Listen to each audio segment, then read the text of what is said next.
Shalom. Pertama-tama saya mengucapkan terima kasih untuk Pastor Cepi yang memberikan kesempatan bagi saya untuk boleh berbicara tentang kebenaran firman Tuhan pada kesempatan sore hari ini. Tadi sudah diperkenalkan sedikit nama saya, kalau tidak salah Simon Mangatur Tambubulun. Kenapa kalau tidak salah? Karena saya ini kembar Bapak Ibu ya. Kalau Bapak Ibu ketemu sama orang yang mirip saya, itu belum tentu saya ya. Nama dia Petrus. Jadi saya Simon, dia Petrus. Jadi karena kami kembar, secara identik kami ya, jadi secara fisik benar-benar hampir sama ya. Dan kabar yang kurang menyenangkan yang harus saya sampaikan pada kesempatan malam hari ini, khusus yang untuk para gadis-gadis ya, saya sudah nikah. Jadi di awal pertemuan jumpa kita ini saya harus mengabarkan hal itu ya. Saya sudah nikah dan berdasarkan kebenaran firman Tuhan tidak boleh nambah lagi ya. Kalau ada gereja yang mengajarkan bahwa boleh nikah lebih dari 2, kasih tahu sama saya mau pindah ke sana ya kan. Enggak ya, itu pasti enggak benar saudara-saudara kan, demikian ya. Dan saya punya istri namanya cukup menyeramkan. Jadi saya ini orang yang selalu hidup punya banyak pengalaman tentang penderitaan ya. Saya tuh akrab dengan yang namanya derita, makan, tidur, jalan, naik motor dengan derita. Karena istri saya kebetulan namanya Derita. Itu nama asli di ijazahnya saudara-saudara ya. Dari SD, SMP, SMA sampai dia kuliah di Petamburan, di STT Battle, namanya Derita. Kebetulan dia orang Batak, Sianturi ya. Saya ditemani oleh rekan sekerja saya, ini Bang Yosua, Sersan 2, Bang Yosua. Sianturi juga ya. Jadi satu marga dengan istri saya ya. Sianturi itu ada kepanjangannya, sibuk antara tugas dan rindu. Ya, jadi istri saya itu selalu merindukan saya di tengah-tengah tugasnya. Kebetulan dia seorang guru juga, guru agama ya. Jadi dia selalu merindukan saya. Kayak ini saya pulang nanti sudah malam, mungkin jam 10 malam baru nyampe. Dia merindukan saya, bukan dompet saya, saudara-saudara ya. Kadang-kadang suami-suami itu dirindukan, bukan dirinya yang dirindukan, tapi dompetnya yang dirindukan. Sehingga ketika dia datang dompetnya tetap sama seperti dia pergi, maka kerinduan itu sirna seketika. Kalau ada di antara Bapak Ibu, khususnya ibu-ibu yang demikian, bertobatlah ya. Saya punya 2 orang putri ya, kebetulan saya satu-satunya laki-laki yang paling ganteng di rumah saya ya. Anak saya yang pertama namanya Fidelia, dipanggil Lia. Fide itu iman, dia belakangnya Divina, divine, ilahi ya, Tambubulun ya. Panggilannya Lia sehingga istri saya dipanggil Mama Lia, binatang menyusui. Tahu kan Mama Lia kan? Nah, ada di sini yang kebetulan nama anaknya Lia juga ya. Kalau anak Anda namanya Lia, kemungkinan mamanya dipanggil Mama Lia, berarti binatang yang menyusui ya. Nah, itulah nasib istri saya ya. Sudah namanya Derita, begitu dia punya anak dipanggil Mama Lia juga. Cilaka betul saudara-saudara ya. Nah, anak saya kedua namanya Fedora ya, hadiah dari Tuhan. Namanya V itu Tuhan, Dora itu hadiah. Belakangnya sama saya bikin, Divina, divine. Jadi hadiah dari Tuhan yang ilahi, saudara-saudara. Saya nggak tahu apakah Bapak Ibu punya nama di sini, anak-anaknya dikasih nama sekedarnya saja, atau punya makna di balik nama itu. Saya harap setiap kita punya nama, punya arti di balik nama kita. Kalau nggak ada, karang-karang aja, ya. Kalau sampai detik ini nama Anda apa ya artinya kan? Nggak ada, ya Anda karang-karang aja ya. Coba Anda hubungi Cak Lontong yang paling jago itu memberi nama ya. Kalau di gereja kita namanya Pastor Ang Rusli ya, yang suka kasih arti sebuah nama. Ya, itulah sedikit perkenalan dari diri saya. Kiranya kurang bermanfaat yang apa saya perkenalkan ini ya. Setelah ini Anda melupakan saya, no problem. Yang penting firman Tuhan yang akan saya sampaikan pada kesempatan malam ini. Jauh-jauh saya datang ke sini kan. Tadi saya 3:30 udah nyampe sini ya. Dalam hidup saya itu saya nggak pernah terlambat. Apalagi diundang khotbah ya. Tadi maka saya ajak Sersan 2 kan biar aman, set ya kan, lancar ini 2 jam lancar nih saya bilang set ya. Pastor Cepi tadi saya WA saya jangan lewat MBZ, padahal saya sudah duduk di situ lagi ngopi-ngopi sama dia kan, baru dia kasih tahu siap, saya bilang saya kasih tahu kalau saya sudah nyampe saudara-saudara. Karena bagi saya mendengarkan firman Tuhan itu penting dan juga menyampaikan firman Tuhan itu penting, sehingga saya harus siapkan waktu khusus. Mari kita buka kebenaran firman Tuhan dalam kitab Kejadian pasal 22. Ini satu kisah yang sudah sering kita dengarkan dan kemarin baru aja ada filmnya, His Only Son. Tapi nggak boleh tayang lama-lama di Indonesia, langsung di stop sama anggota DPR. Takut mempengaruhi iman tetangga kita katanya. Begitu lemah iman mereka sampai karena sebuah film goncang imannya. Kalau kita kan nggak demikian. Mari kita buka Kejadian pasal 22 ayat 1 sampai capek kita baca. Ini panjang ini ceritanya. Ini bacanya bisa sampai capek kita membacanya. Tapi gak usah kita baca secara keseluruhan. Karena saya yakin saudara-saudara yang terkasih, bagian firman Tuhan ini sudah cukup sering kita dengar ya. Bahkan sejak kita sekolah minggu. Ada bahaya kalau orang sering-sering dengar firman Tuhan. Bahayanya apa? Kadang-kadang kita kehilangan gregetnya. Karena kan kita sudah tahu ceritanya. Anda nonton film, tapi Anda sudah tahu endingnya. Kira-kira enak gak? Anda nonton film yang sudah berulang-ulang kali Anda nonton. Kan Anda sudah tahu nih, alah paling jagonya nanti menang. Saya sudah tahu. Anda dengar cerita Daud dan Goliat. Aku udah tahu yang menang Daud. Abraham diuji, aku udah tahu. Dia nanti pada akhirnya ada yang gak jadi. Digantikan dengan seekor domba. Kita sudah tahu. Dan itu membuat kita kadang-kadang kehilangan apa? Greget dalam membaca kebenaran firman Tuhan. Tapi gak usah khawatir. Kenapa? Karena ada kekuatan Roh Kudus yang memampukan kita untuk selalu menangkap hal yang baru ketika kita membaca kebenaran firman Tuhan. Kita baca saja ayat 1 sampai dengan ayat yang ke-8. Saya akan membaca ayat-ayat bernomor ganjil, bukan ayat-ayat ganjil ya. Ayat bernomor ganjil. Yang ganjil itu nomornya, bukan ayatnya. Ya, kadang-kadang pendeta bilang, mari jemaat baca ayat-ayat ganjil. Ayatnya ganjil, nggak ada ayatnya ganjil. Nomornya yang ganjil ya. Ayatnya tetap positif saudara-saudara ya. Nah Bapak Ibu yang terkasih, silakan membaca ayat-ayat bernomor genap. Saya mulai. Setelah semuanya itu Allah mencoba Abraham. Ia berfirman kepadanya, Abraham. Lalu sautnya, ya Tuhan. Silakan Bapak Ibu.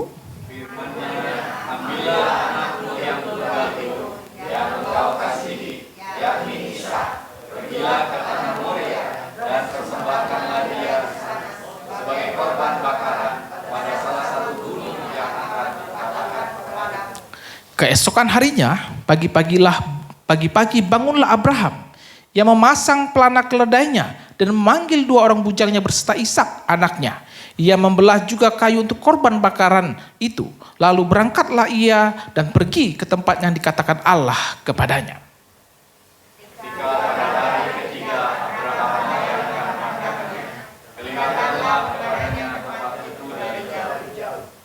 Kata Abraham kepada kedua bujangnya itu, tinggallah kamu di sini dengan keledai ini. Aku beserta anak ini akan pergi ke sana. Kami akan sembahyang. Sesudah itu kami kembali kepadamu. Lalu Abraham mengambil kayu untuk korban bakaran itu dan memikulkannya ke atas bahu Ishak anaknya. Dan kami tangannya di bawahnya api dan pisau. Demikianlah keduanya berjalan bersama-sama. Lalu berkatalah Ishak kepada Abraham ayahnya, Bapa, saud Abraham, ya anakku. Bertanyalah ia, di sini sudah ada api dan kayu, tetapi manakah anak domba untuk korban bakaran itu?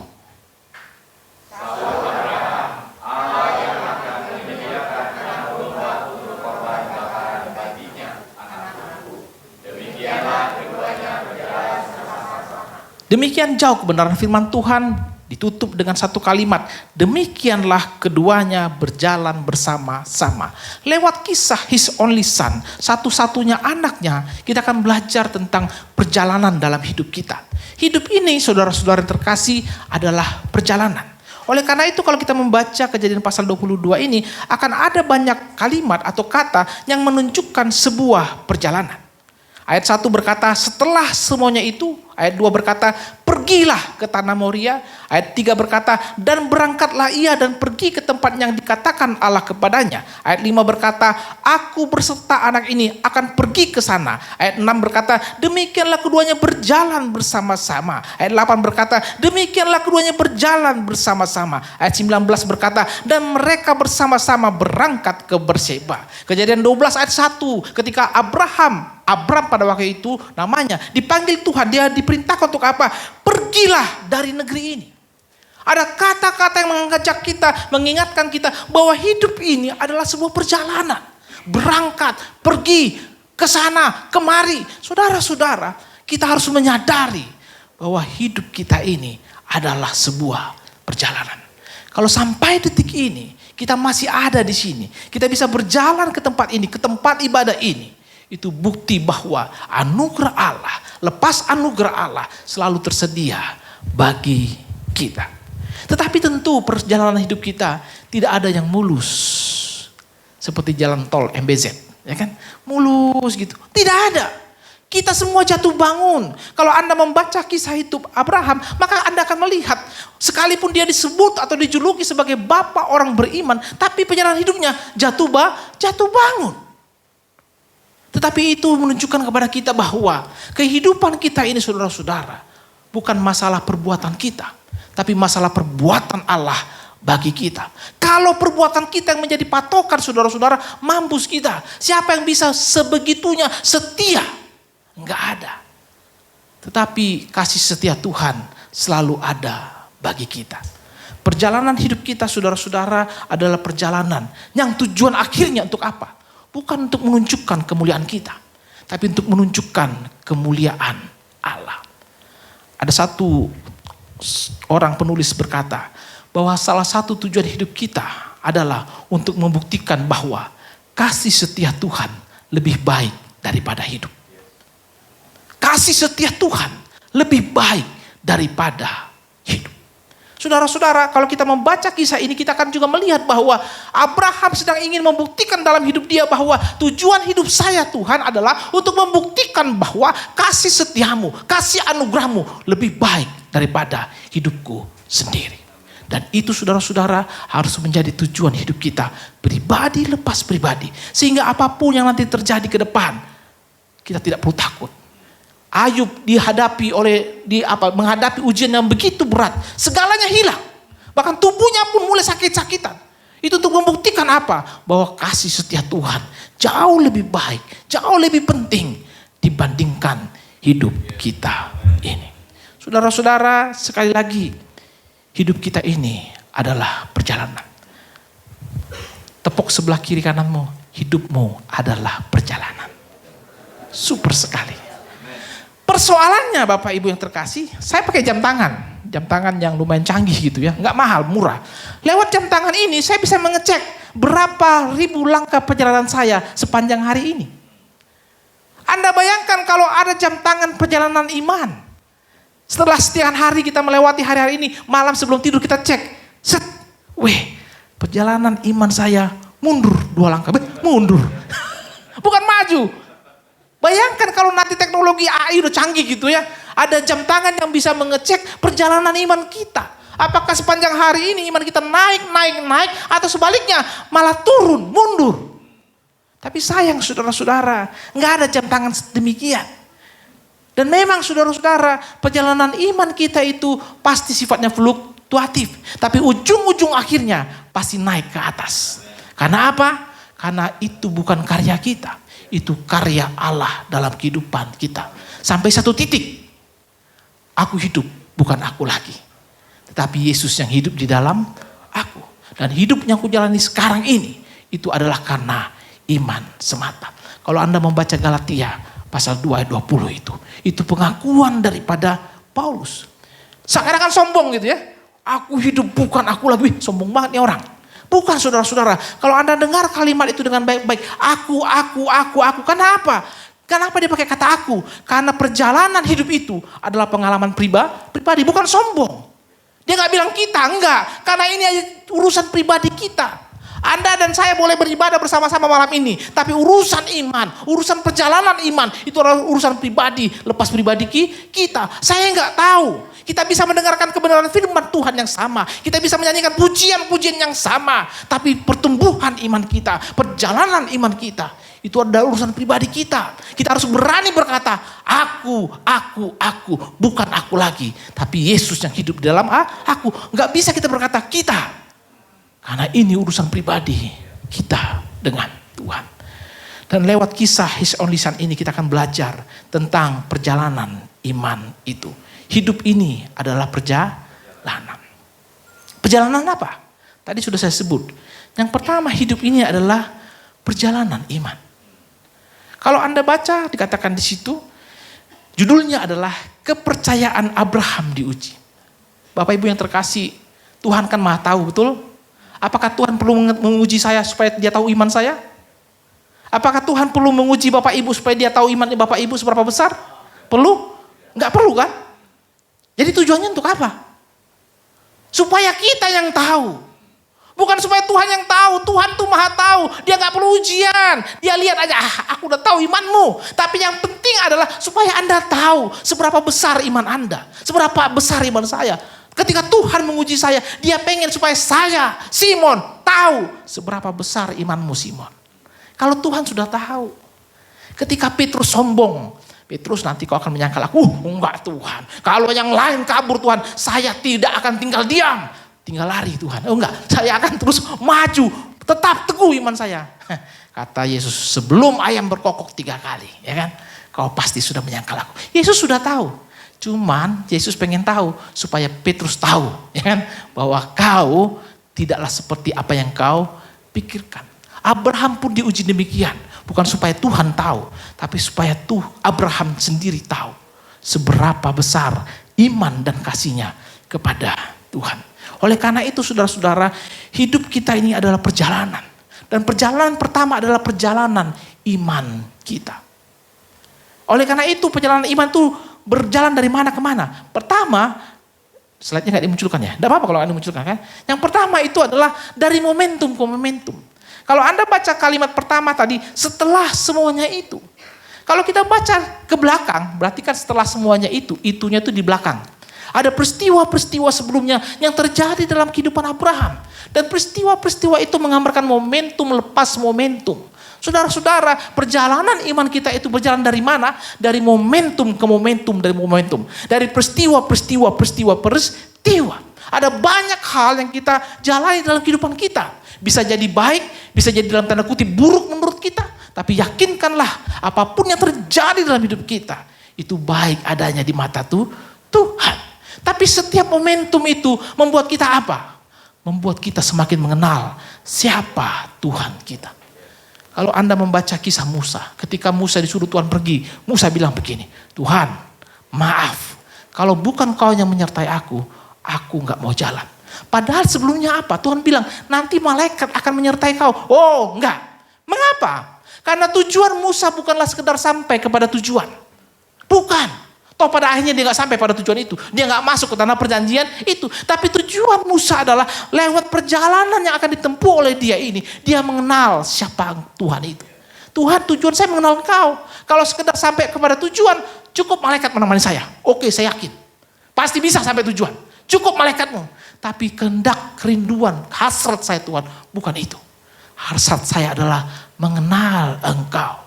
Lewat setiap momentum-momentum yang saya lewati dalam kehidupan saya. Begitu pula kalau Anda membaca kisah Abraham. Anda bisa membaca nanti di situ ya. Dari Kejadian 12 ayat 1 sampai 9. Dia dipanggil keluar. Di situ anugerah loh.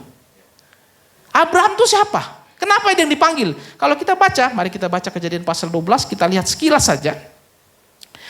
Kejadian pasal 12 itu dimulai dengan Kejadian pasal 11. Menara Babel. Sebelumnya kisah tentang Nuh, di mana Tuhan menghabiskan semua bangsa di dunia yang tinggal hanya Nuh dan keluarganya. Baru setelah itu menara Babel. Setelah menara Babel, itu manusia terserak semua. Tapi yang dipilih Tuhan siapa? Abraham. Abraham dikatakan di ayat yang ke-12, pasal 12 ayat 1. Berfirmanlah Tuhan kepada Abraham, pergilah dari negerimu dan dari sanak saudaramu dan dari rumah bapamu, ini ke negeri yang akan kutunjukkan kepadamu.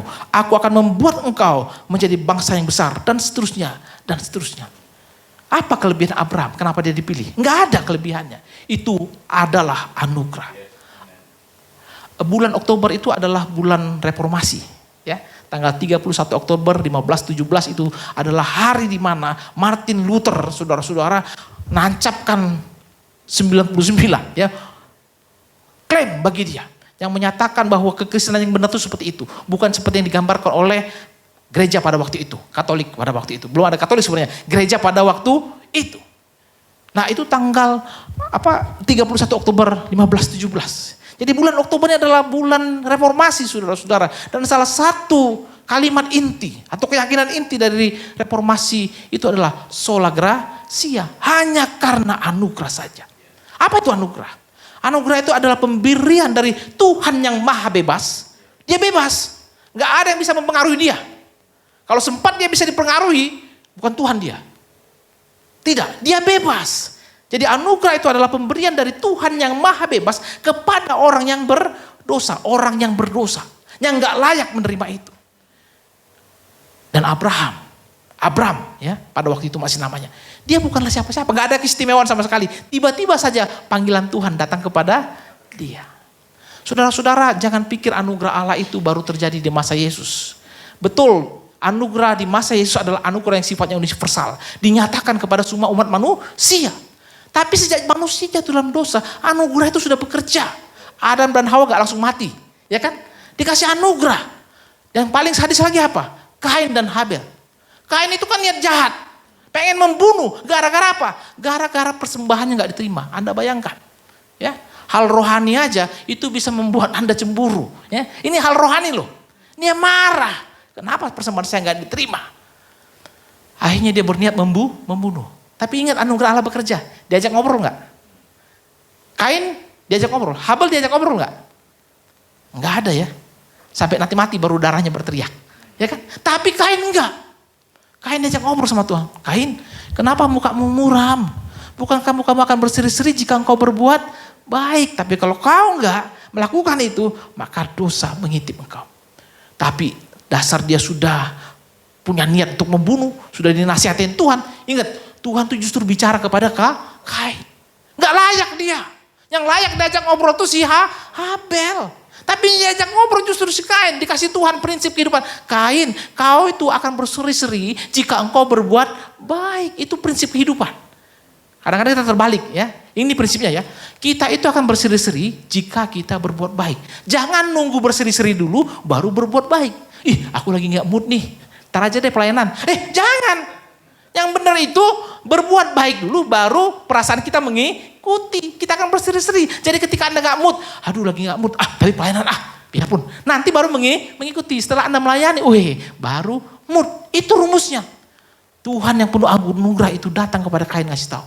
Tapi Kain dasar sudah tegar ketengguk ya kan. Dibunuh juga sama dia. Tapi setelah dibunuh, Tuhan kasih hukuman enggak? Dia dijadikan apa? Pengembara. Tuhan, hukumanku ini terlalu berat. Tapi apa Tuhan bilang? Sekalipun aku menghukum engkau, tidak seorang pun akan membunuh engkau. Tuhan tetap kasih anugerah lu sama dia. Anugerah Allah itu sudah bekerja jauh sejak awal. Sejak manusia jatuh dalam dosa. Tetapi dalam Kristus Yesus, kita menerima segala kepenuhan anugerah Allah itu. Tidak ada lagi yang sifatnya individual. Anugerah Allah lewat kematian Yesus Kristus, lewat kebangkitan Yesus Kristus, lewat kenaikan Yesus Kristus. Harus lengkap ya. Gak boleh kematiannya top ya. Harus kebangkitannya. Kalau dia mati gak bangkit, sia-sia. Gak bakal ada berita Injil. Ya kan? Tapi dia juga naik ke surga sana. Anugerah Allah yang bekerja itu saudara-saudara. Bagi kita pribadi, lepas pribadi. Itu yang membuat kita tetap ada sebagaimana kita ada. Dan itu dinyatakan secara universal lewat Yesus. Jadi perjalanan iman kita yang pertama, dari momentum ke momentum. Anda lihat nanti kisah Abraham ke belakangnya. Oleh karena itu pembukaannya berkata tadi, setelah semuanya itu. Anda tahu ya, Abraham itu orang hebat loh. Ketika dia mau diuji, diminta anaknya, apakah dia coba-coba negosiasi sama Tuhan? Waktu Sodom dan Gomora akan dihabiskan oleh Tuhan, akan dihukum, dimusnahkan oleh Tuhan, dia negosiasi loh sama Tuhan. Hebat Abraham ini kan? Untuk dirinya sendiri dia gak mau negosiasi. Kalau saya Abraham akan negosiasi. Sama seperti ketika dia tahu Tuhan akan menghukum Sodom dan Gomora. Dia bilang, Tuhan kalau misalnya ada 50 orang deh, masa kau hancurkan Tuhan? Tapi mohon maaf Tuhan, ini keceplosan ngomong Tuhan. 40. Kalau ada 40 orang. Kata Tuhan gak apa-apa. 45 dulu. 45. Baru 40 Tuhan. Mohon apa saya lancang Tuhan. 30. Enggak, kata Tuhan. Kalau ada 30 orang saya gak akan hancurkan. 20 Tuhan, 20. Oke, gak saya hancurkan. Ternyata gak ada. Hancur, saudara-saudara. Untuk bangsa Sodom dan Gomora, bangsa yang sudah selayaknya hancur, Abraham pada waktu itu ya, berani negosiasi. Tapi ketika dia sendiri diuji, dia gak negosiasi loh. Harusnya kan dia bisa bilang, Tuhan, janganlah anak si Ishak ini Tuhan. Ini sudah bertahun-tahun, 25 tahun Tuhan, saya tunggu dia Tuhan. Masa kau minta? Gini aja lah Tuhan. Bagaimana kalau satunya? Ismail. Ya? Kan dia gak negosiasi. Kalau gak setuju Tuhan, istri saya ya. Istri saya aja Tuhan. Ini ngomel terus. Ini kalau kau minta Tuhan, saya kasih langsung. Bila perlu dua-duanya, ambil sana Tuhan. Dia gak negosiasi loh. Hebat dia kan? Sebegitu banyak momentum-momentum dan salah satu momentum itu dia negosiasi. Tapi ketika untuk giliran dia sendiri, dia nggak negosiasi sama Tuhan. Siap Tuhan, laksanakan. Kalau Anda tahu bahasa Ibraninya, dikatakan begini ayat 1 dalam pasal 22 tadi dia menyaut begini. Ya Tuhan, itu artinya siap Tuhan, 86, saya di sini. Ya rekan saya ini tentara saudara-saudara ya. Kalau tentara itu kan langsung siap, laksanakan, 86. Nggak boleh nanya-nanya, mau kemana Pak, apa Pak, bagaimana Pak, nggak ada. Laksanakan, udah urusan belakangan. Berangkat, ya kan? Nggak ada urusan. Nah itu kalimat yang sama yang digunakan. Sama nanti kalau Anda baca ketika si Ishak nanya, Bapak di sini sudah ada kayu dan ininya. Terus bapaknya bilang, ya anakku. Nah itu sama kalimatnya itu. Siap anakku, 86. Jadi Abraham ini saudara-saudara bukan dengan Tuhan aja 86. Dengan keluarganya pun dia siap 86. Ada banyak orang di gereja dengan Tuhan 86. Dengan keluarganya 68. Ya kan? Nanti dulu, tar sok ya kan. Tapi pikiran Tuhan siap laksanakan. Dipanggil pendeta siap. Ya kan? Dipanggil untuk pelayanan siap. Giliran istrinya, ambilkan dulu dong, cucikan dulu apa tuh pakaian itu. Emang kau pikir saya siapa? Kok saya cuci? Udah mulai ya. Saya lihat sudah ada yang mulai lirik sebelah kiri dan kanan. Ada kebetulan pula kan. Mohon maaf ya, bukan maksud menyinggung, tapi kalau tersinggung puji Tuhan ya. Kadang-kadang kita siap ya Tuhan, tapi buat keluarga kita enggak siap. Kata family itu dalam bahasa Inggris berasal dari kata Latin famulus. Artinya apa? Servant, pelayan. Jadi ketika ada dua orang pasangan mengucapkan janji pernikahan di sini, itu berarti dia berkata, aku siap jadi pelayan kau. Sebelahnya juga, aku siap jadi pelayan kau. Itu arti kata family, servant. Jadi gak bisa berkata, entar ya mami lagi nanggung nih, gamenya sebentar lagi. Ya main game, gimana? Lagi mabar, ya kurang ajar. Dia mabar, permintaan istri ditolak karena gara-gara mabar. Kurang kerjaan. Harusnya siap 86, laksanakan. Begitu pula istri, siap 86. Sama seperti Abraham, siap 86. Dia nggak pernah main-main dengan perintah Tuhan. Dia juga nggak pernah main-main dengan kerinduan-kerinduan dari keluarganya. Siap 86. Jadi saudara-saudara, perjalanan iman kita itu dari momentum ke momentum. Dan dalam setiap momentum Allah turut bekerja untuk mendatangkan kebaikan dalam kehidupan kita. Tapi saudara-saudara, perjalanan iman itu enggak stop sampai di situ saja. Kalau tadi Anda baca di ayat yang ke-7 tadi saya baca ulang.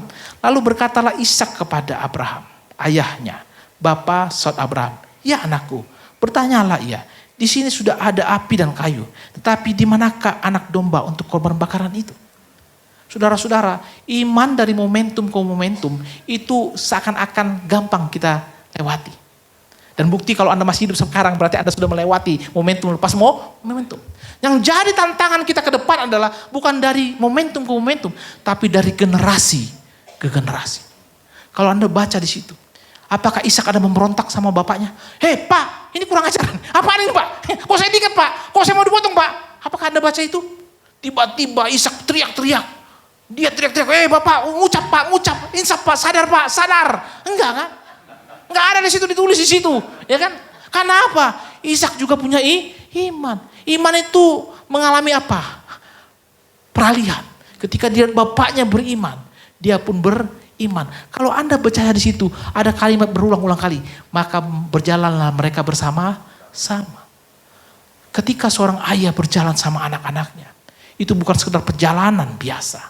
Itu bukan sekedar perjalanan dari momentum ke momentum. Tapi perjalanan bagaimana sang ayah sedang ingin mentransferkan iman kepada anaknya. Sehingga seperti Ishak, dia pun tetap berserah ketika dia sudah diikat. Ditaruh di mezbah itu, mau dibakar, mau dipotong. Dia tenang aja. Nggak ada kalimat di situ teriak. Saya jamin kalau anak saya mau potong pasti dia teriak, Bapak udah gila ini kali kan. Pak, ngucap Pak. Ya kan? Nggak ada. Jadi iman itu saudara-saudara dari generasi ke generasi. Kalau Anda baca ke atasnya saudara-saudara yang terkasih, di situ Anda akan membaca silsilah daripada si Abraham. Kejadian pasal 11 bagian terakhir, itu ada silsilah daripada Abraham, daftar keturunan Terah. Kenapa? Tuhan ingin menggambarkan bahwa itu muncul dari apa? Nuh. Dari Nuh ke Sem.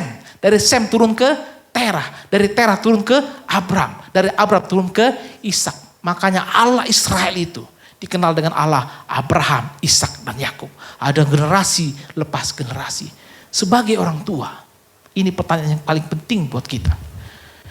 Sudahkah kita melakukan perjalanan iman tidak sekedar dari momentum ke momentum, tapi dari generasi ke generasi?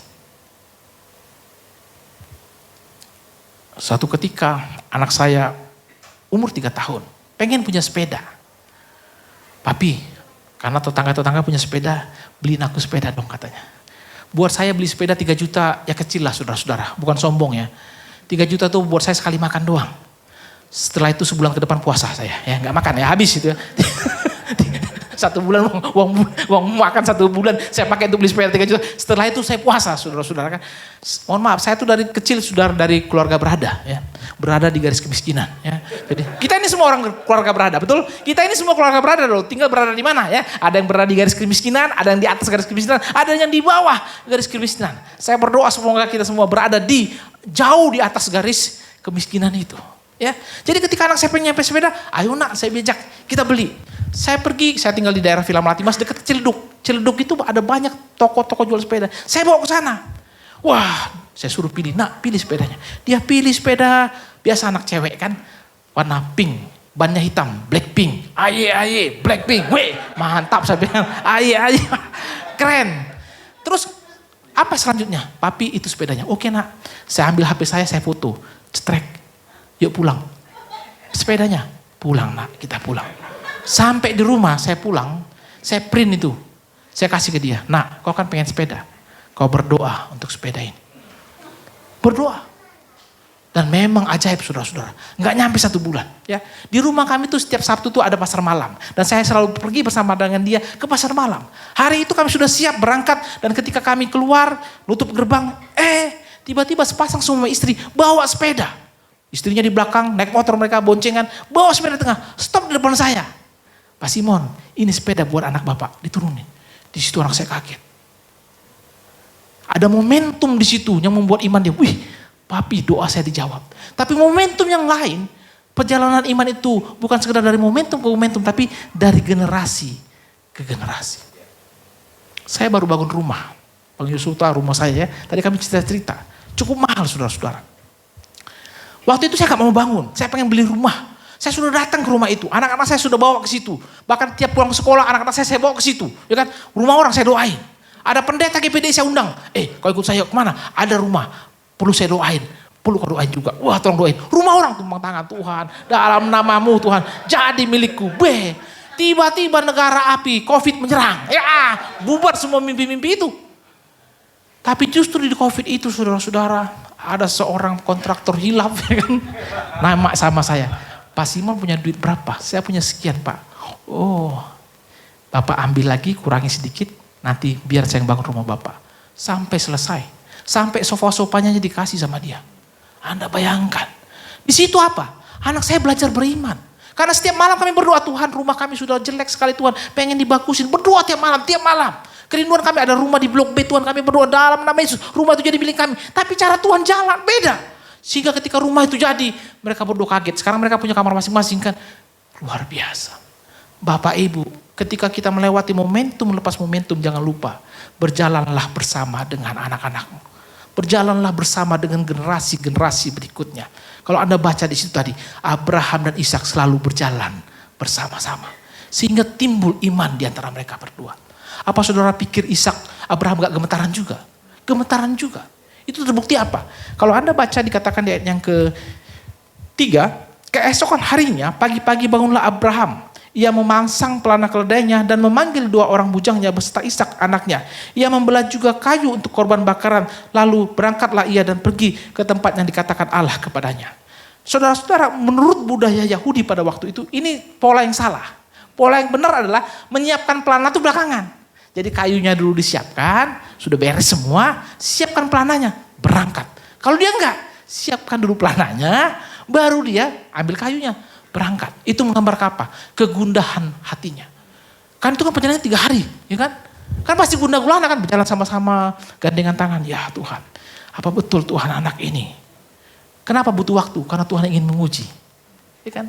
Tuhan, jangan Tuhan. Tiap hari bersama-sama makan bareng, lihat lagi wajahnya. Ya Tuhan, saya aja Tuhan yang mati. Kan orang tua pasti begitu kan. Saya aja Tuhan, jangan dia. Atau istri saya aja Tuhan. Jangan. Enggak. Kalau istri semua genap, semua semangat. Iya Tuhan, yes, siap. Sekarang Tuhan, siap. Nanti diganti yang baru, cuma diganti kambing. Kalau kisah Abraham gantinya kambing, saudara kan. Siap. Jadi pertanyaan yang penting bagi kita lewat kisah His Only Son ini adalah bukan sekedar momentum. Kalau kita hidup sampai detik ini, itu membuktikan setiap momentum kita sudah lewati. Tapi pertanyaannya, apakah dalam setiap momentum itu kita juga sedang mentransferkan iman, mengajarkan iman, menumbuhkan iman dari generasi-generasi kita. Kenapa kekristenan masih ada sampai detik ini? Karena ada orang-orang yang terus menerus mengajarkan, menumbuhkan, mentransferkan, menurunkan iman itu kepada generasi berikutnya. Dan itu pertanyaan buat setiap orang tua.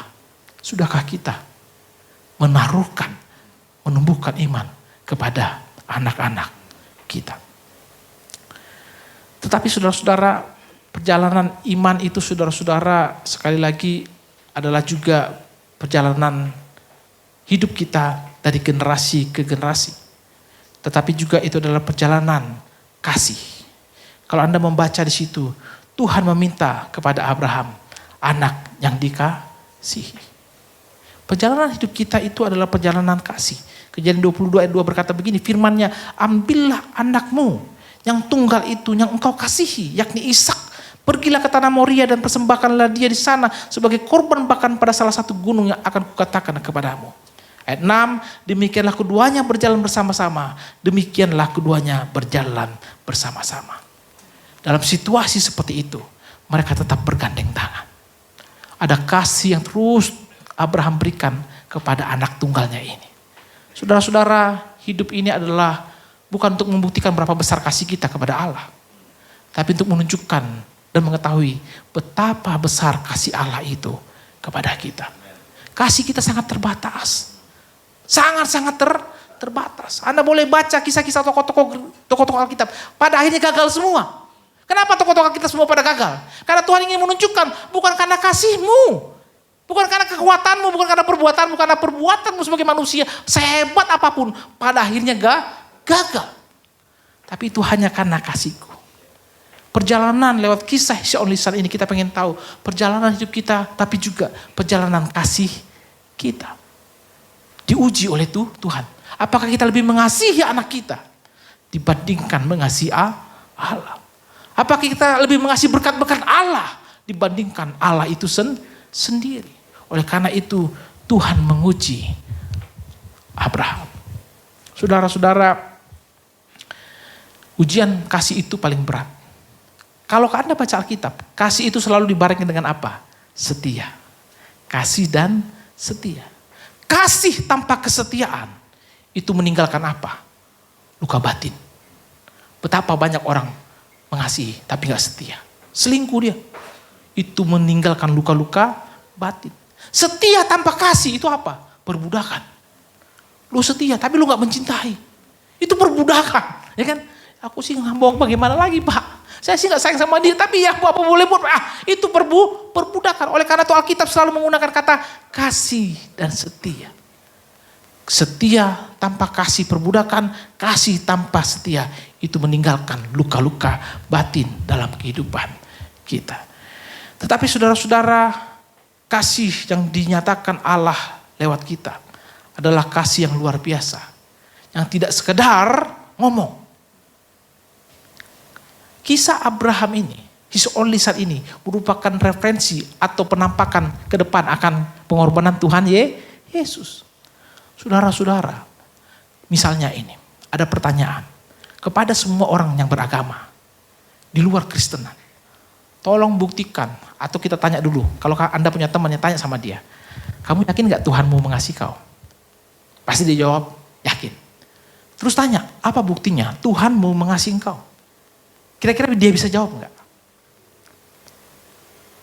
Enggak bisa. Paling yang dibuktikan atau dijawab oleh dia, ya buktinya saya dikasih hidup, buktinya saya dapat pekerjaan, buktinya saya punya keluarga. Nggak usah percaya Tuhan juga lu dapat itu. Ya, orang-orang ateis sekalipun ya kan bisa dapat itu. Bukti saya bangun pagi dapat matahari. Nggak usah percaya sama Tuhan. Di luar kekristenan, Tuhan mereka hanya bisa berkata, aku mengasihi engkau. Tapi nggak ada buktinya. Tapi dalam Kristus, ketika kita tanya, ada orang di luar kekristenan sama kita, apa bukti Tuhan mengasihi engkau? Dia memberikan anaknya buat gantikan aku. Hebat nggak? Di luar agama Kristen nggak ada itu. Paling tadi bukti-bukti kasih Allah mereka, bukti-bukti yang sifatnya umum, dikasih napas, dikasih makan, minum, nggak usah percaya Tuhan juga dapat itu, pusing-pusing amat loh, nggak ada istimewanya di situ, nggak ada. Tapi apakah dia punya anak yang diberikan buat kita? Oleh karena itu saudara-saudara yang terkasih, ketika Allah memberikan anaknya bagi kita, itu adalah bukti kasih yang paling besar. Kalau Anda masih nggak percaya juga sama dia, kira-kira apa lagi yang bisa Tuhan perbuat? Nggak ada lagi. Anak saya sudah kasih sama kau masih gak percaya, selamat tinggal. Gak ada lagi. Gak ada lagi. Itulah hebatnya kasih Allah dalam Kristus Yesus. Inilah kasih itu dalam 1 Yohanes pasal 4. Ya kan? Bahwa Allah memberikan anaknya buat kita. Lah kalau anaknya jadi kasih, apalagi yang lain-lain. Pasti itu dikasih oleh Tuhan dengan tujuan untuk kemuliaan namanya. Bukan untuk kemuliaan nama Anda dan saya. Tidak. Jadi saudara-saudara, kalau perjalanan kasih yang kita baca lewat kisah Abraham ini, yang ujung-ujungnya itu menunjukkan pengorbanan Tuhan Yesus, anak tunggal Allah yang dikasih itu, diberikan buat kita. Kalau saya, misalnya ini ada Bang Yosua, ya, misalnya Pak Cepi ini berantem sama Bang Yosua. Wah, sampai Bang Yosua menuntut, pokoknya kalau nggak ada nyawa, nggak bisa. Terus saya bilang sama Pak Cepi tenang, nanti saya berikan anak saya buat gantikan Bapak. Apakah Pak Cepi masih meragukan keberpihakan saya sama Pak Cepi? Kalau masih ragu, siapa yang salah? Anak saya serah. Nih Pak, anak saya. Berikan kepada Yosua sebagai korban ganti Bapak. Apakah dia masih meragukan keberpihakan saya kepada Pak Cepi, masih meragukan keberpihakan saya? Apakah Anda masih meragukan keberpihakan Tuhan kepada Anda? Ketika anaknya sudah diberikan. Kalau Anda masih ragu, mohon maaf. Nggak ada lagi yang bisa Tuhan berikan buat Anda. Selesai sudah. Tutup kasus. Tempat tinggalmu nanti di neraka. Kalau Anda masuk neraka itu karena apa? Karena Tuhan mencintai engkau. Tuhan paling tahu tempat paling cocok buat kau di neraka. Ya. Kalau kau masuk di surga, stres kau. Nggak cocok kau di situ. Pasti kau gelisah. Sini neraka tempat paling cocok kau. Situ kau. Karena apa? Bukti yang paling tinggi, yang paling besar dimiliki Allah diberikan. Anda masih tolak. Apalagi mau dipupur sama dia? Nggak ada lagi. Nggak bisa. Nggak ada. Oleh karena itu perjalanan kasih sekali lagi bukanlah sekedar untuk membuktikan kasih kita kepada Allah, itu sangat terbatas. Tapi kita ingin melihat kasih setia Allah yang selalu dibuktikan dalam kehidupan kita. Anugerah lepas anugerah dalam kehidupan kita. Tetapi itu semua saudara-saudara hanya bisa kita lewati kalau apa? Kalau tadi perjalanan iman kita, perjalanan kasih kita lakukan lewat berjalan bersama dengan Yesus. Kalau Anda baca, dikatakan di dalam bagian firman Tuhan, ayatnya yang ke-11. Tetapi berserulah malaikat Tuhan dari langit kepada-Nya. Abraham, sautnya, ya Tuhan, jangan kau bunuh anak itu. Dan seterusnya, dan seterusnya. Anda baca nanti di bagian selanjutnya dikatakan, lalu untuk kedua kalinya, ayat 15, berserulah malaikat Tuhan dari langit. Bapak Ibu yang terkasih, kata malaikat Tuhan itu menunjuk kepada siapa? Kepada Yesus.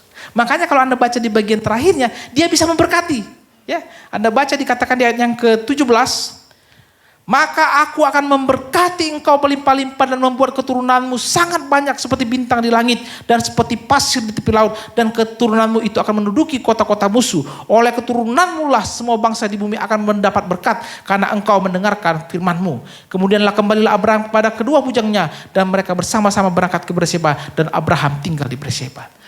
Kata malaikat Tuhan kalau Anda baca dalam kitab itu menunjuk siapa? Menunjuk kepada Yesus. Sehebat apapun perjalanan iman kita, sehebat apapun perjalanan kasih kita, itu tidak mungkin bisa terjadi kalau kita tidak berjalan bersama dengan Yesus. Kita tidak berjalan bersama malaikat Tuhan itu. Saudara-saudara, Yesus turun dari surga, masuk ke dalam kehidupan manusia untuk memberi contoh kepada kita bagaimana menjadi manusia yang Tuhan kehendaki. Tapi contoh itu hanya bisa kita miliki ketika kita menaurkan hidup kita kepada Dia. Hidup kita bukanlah bicara tentang karya kita, tapi bicara tentang karya Yesus buat hidup kita. Oleh karena itu, ketika Abraham mau mengorbankan, stop Abraham. Jangan. Nanti ke depan, bertahun-tahun ke depan, saya akan mengorbankan diriku menjadi penebusan untuk seluruh umat manusia. Malaikat Tuhan itu, yang adalah Yesus sendiri, menjadi korban buat kita sekali. Saudara-saudara, ganteng-ganteng gini saya ngajar agama di Universitas Bina Nusantara. Sudah 13 tahun saya ngajar agama. Dan kalau saya ngajar agama, semua agama masuk. Buddha, Islam, Kristen, masuk semua. Satu kali ada anak dari agama lain bertanya. Kebetulan yang menjelaskan orang Kristen, mahasiswi. Kenapa dalam kekristenan itu Yesus harus mati? Kalau Tuhan Maha Kasih dan Maha Pengampun, kenapa gak diampuni aja? Kenapa harus dibunuh anaknya? Kan ampuni aja. Ya sama, saya tanya balik. Kenapa juga di agama-agama lain seperti itu? Kenapa harus berbuat baik dulu, baru bisa masuk ke surganya? Kenapa Tuhan mau gak langsung masukkan aja? Jangan kau tanya kepada yang Kristen, kau bilang anaknya dikorbankan. Lah, kau tanya sendiri kepada Tuhanmu. Ya kan? Kenapa harus kami berbuat baik? Seberapa baik kami bisa? Gak bisa saudara-saudara. Seberapa baik kita bisa? Pada akhirnya kita diterima oleh Tuhan. Gak bisa. Tuhan itu tidak sekedar maha kasih, tapi dia maha adil. Kenapa harus ada korban?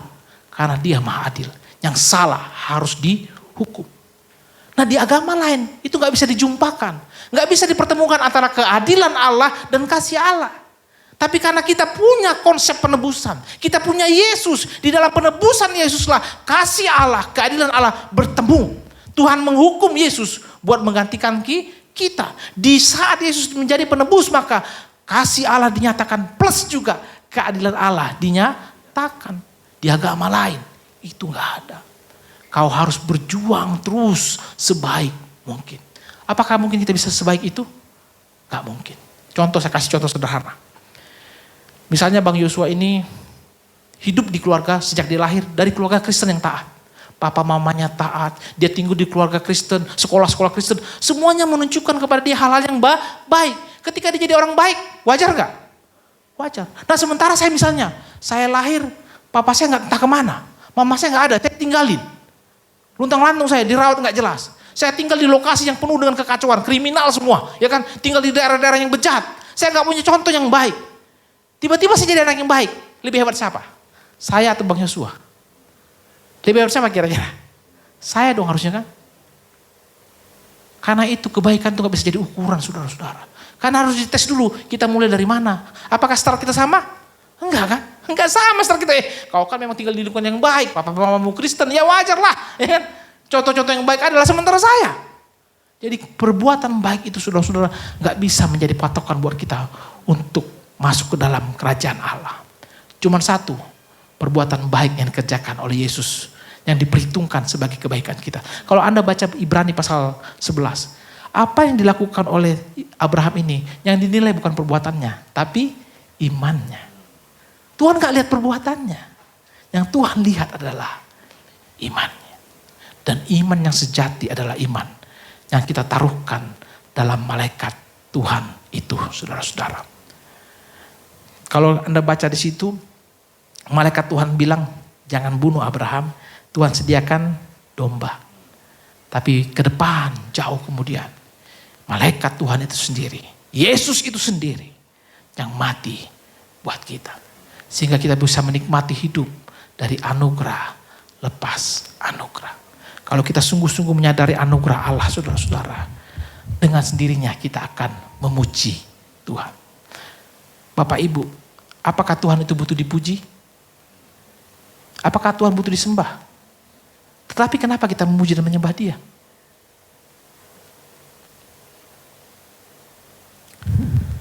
Saya punya air minum ini. Aduh, kebetulan aus. Ini air minum merek Cleo. Saya minum dulu ya. Enak, segar. Mereknya Cleo, ternyata air minumnya enak. Saya memuji Dia, betul? Kenapa? Karena saya menikmati Dia. Hanya sesuatu yang Anda nikmatilah yang Anda bisa puji. Tuhan gak butuh pujian Anda. Tapi dengan sendirinya akan memuji. Dengan sendirinya kita akan memuji, menyembah dia. Kalau kita menikmati dia. Kalau Anda gak pernah menikmati dia, gak bakal bisa Anda memuji dia. Kalau Anda memuji dia, omong kosong itu, tipuan itu. Tapi Tuhan tahu itu. Saya dan Anda hanya bisa memuji sesuatu yang pernah Anda nikmati. Atau yang sedang Anda nikmati. Ketika saya minum tadi kan, wih enak banget. Pas pula lagi haus-hausnya. Luar biasa. Mantap kali nih Pak. Saya bisa puji karena saya menikmati.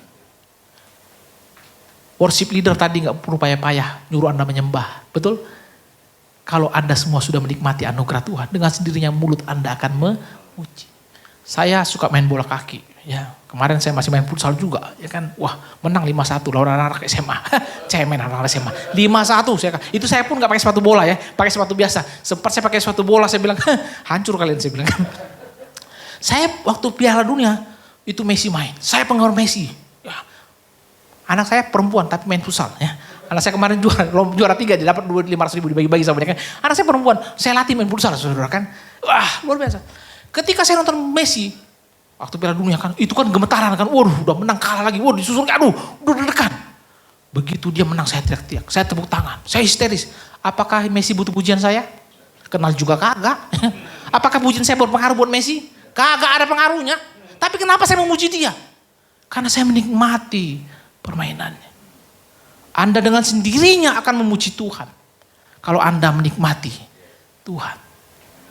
Salah satu tujuan dalam katekismus Westminster berkata, tujuan hidup manusia adalah untuk memuliakan Tuhan dan menikmatinya. Kenapa Anda menikmatinya? Karena hanya Anda bisa memuliakan Tuhan kalau Anda sudah menikmatinya. Tanpa menikmatinya, gak mungkin Anda bisa memuji dia. Oleh karena itu, sudahkah kita menyadari, lewat momentum lepas momentum perjalanan iman kita, kita menikmati anugerah Tuhan. Lewat generasi ke generasi kita melihat iman kita gak berhenti sampai kita. Kita melihat Tuhan pelihara iman itu sampai ke generasi kita selanjutnya. Lewat perjalanan cinta kita kepada sesama kita, kepada keluarga kita, terlebih lewat perjalanan kasih kita kepada Allah yang pastinya terbatas. Tetapi kita tahu bahwa kasih Allah jauh lebih besar dalam hidup kita. Menopang kita terus. Ya, apakah kita bisa menikmati itu semua?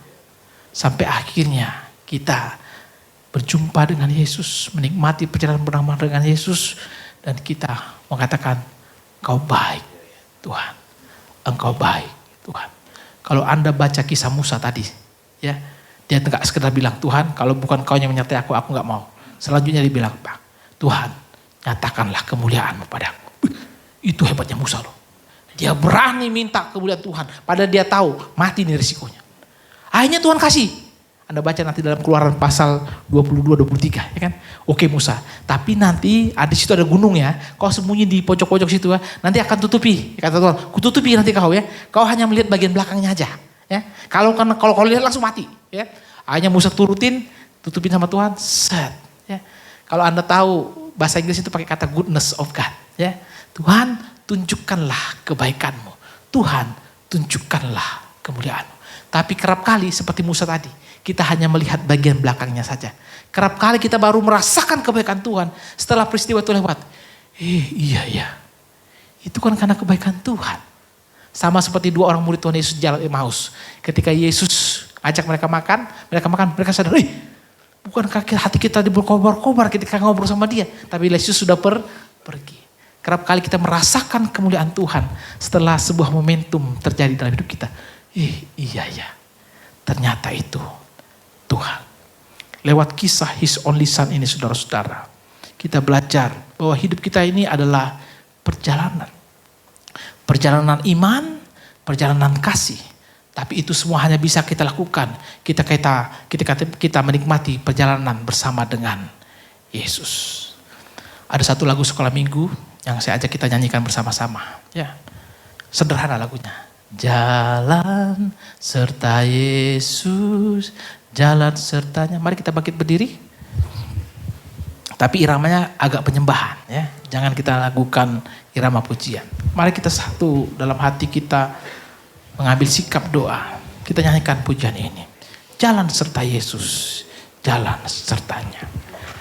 Jalan serta Yesus, jalan sertanya setiap hari. Jalan serta Yesus, serta Yesus selamanya. Jalan dalam suka, jalan dalam duka, jalan sertanya setiap hari. Jalan serta Yesus, serta Yesus selama. Sekali lagi bersama-sama, jalan serta Yesus. Jalan serta Yesus, jalan sertanya setiap hari. Jalan serta Yesus, serta Yesus selamanya. Jalan dalam suka, jalan dalam suka, jalan dalam duka, dalam duka, jalan sertanya setiap hari. Jalan serta Yesus, serta Yesus selamanya. Malam ini kami belajar bahwa hidup ini adalah perjalanan. Dan perjalanan terbaik yang harus kami nikmati semua adalah perjalanan bersama malaikat Tuhan. Perjalanan yang pada akhirnya membawa kami dalam suatu perjumpaan yang agung bersama dengan Yesus. Sampai akhirnya kami bertatap muka dengan muka bersama dengan Tuhan Yesus. Kami tahu Tuhan, perjalanan hidup ini adalah juga perjalanan iman kami.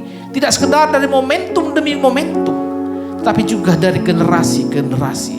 Sebagai orang tua Tuhan, ajar kami Tuhan untuk terus mengajarkan iman kepada Yesus kepada generasi-generasi kami. Lewat setiap momentum-momentum yang kami lewati bersama dengan keturunan-keturunan kami, kami mengajarkan iman kepada mereka. Iman yang sejati, iman yang menyelamatkan, iman yang membawa anugerah itu dalam kehidupan kita, yaitu iman di dalam Kristus Yesus. Ajar kami juga Tuhan dalam hidup ini untuk terus menilik perjalanan kasih kami. Apakah kami lebih mengasihi berkat-berkat-Mu dibandingkan diri-Mu? Ampuni kami kalau itu yang terjadi dalam hidup kami. Kami rindu Tuhan, kami semakin mengasihi Engkau. Dan dalam hidup kami, jauh lebih penting lagi, kami menikmati kasih setia-Mu dalam kehidupan kami. Dengan iman kami berkata, kasih setia-Mu lebih baik daripada hidup ini ya Tuhan. Terima kasih Tuhan, kami bisa melakukan itu semua sekali lagi ketika kami berjalan bersama malaikat Tuhan itu. Tangan malaikat Tuhan itu memegang kami dengan kuat kuasanya. Terima kasih buat firman-Mu. Kiranya firman Tuhan ini menguatkan kami sekalian. Hamba juga berdoa untuk Pastor Cepi dan Ibu dan rekan-rekan pelayanan di tempat ini. Tuhan terus pakai mereka. Lepas momentum Tuhan. Anugerah Allah, berkat Tuhan dinyatakan bagi hamba-hamba-Mu, bagi gereja Tuhan di tempat ini Bapa. Terima kasih Tuhan, firman-Mu berhenti, tapi perjalanan iman kami akan terus kami lanjutkan setelah kami keluar dari tempat ini bersama dengan Yesus. Haleluya, kita percaya katakan amin. Terima kasih Tuhan berkati.